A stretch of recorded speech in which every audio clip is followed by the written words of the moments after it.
Food is something that should be celebrated. Here in Tacoma, we have many options for local, seasonal foods at farmers markets and grocery stores, and there are various community gardens. But despite this abundance, wasted food contributes 25% of what is put in the landfill. Food waste is so expensive.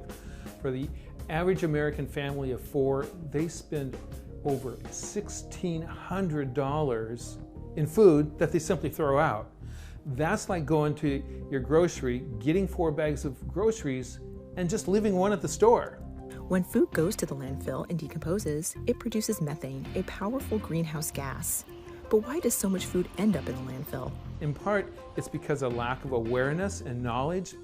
For example, food labeling. If you look at any food product you buy, there is a date on it. It might say best if used by, best quality, used before. And all of those are not expiration dates, but they are set by the manufacturer to indicate the quality of the food. So when you see that, you don't need to necessarily throw it out. A good practice is to check for yourself before throwing food in the garbage. If it looks green, probably good, safe to throw it out. If it smells bad, throw it out. And that's true for everything except for one thing, and that's baby formula. If it's past its date, it should not go to the baby. There are a number of things you can do to make a difference. For starters, you can keep food from going to waste by following some simple steps. Plan your meals, okay? At the beginning of your shopping week, figure out what you're gonna have for the rest of the week. 2, make a list of what you need. And 3, when you go shopping, shop at home first. So check your pantry, check your refrigerator, check your freezer. The 4th thing I would suggest is you need to love your leftovers.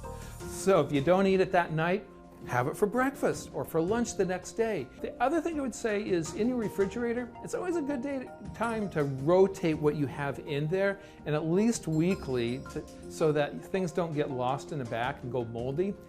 And the last thing I'd say is make use of your freezer. So you have leftovers, freeze them, and be sure to get out the masking tape and put the tape on there and label what it is and the date.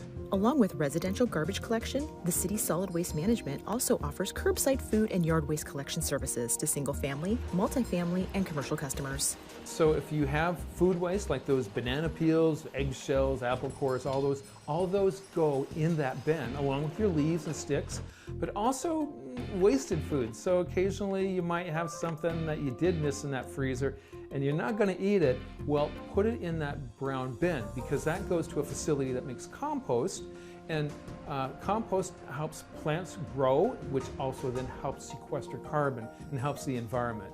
Preventing wasted food is one of the easiest actions you can take to save money, help reduce greenhouse gas emissions, and conserve natural resources. When I go through my cupboard and I see, oh yeah, there's lots of food in here, and I look in the refrigerator and it's like, oh yeah, there's still a half a head of lettuce there, okay. And I look what's in the freezer and it's like, oh yeah, plenty of food right here. And then I feel like I have a lot, and then especially if I try to figure out what I can make out of it, I do have a sense of abundance. For more information on food waste prevention and additional resources, visit the city site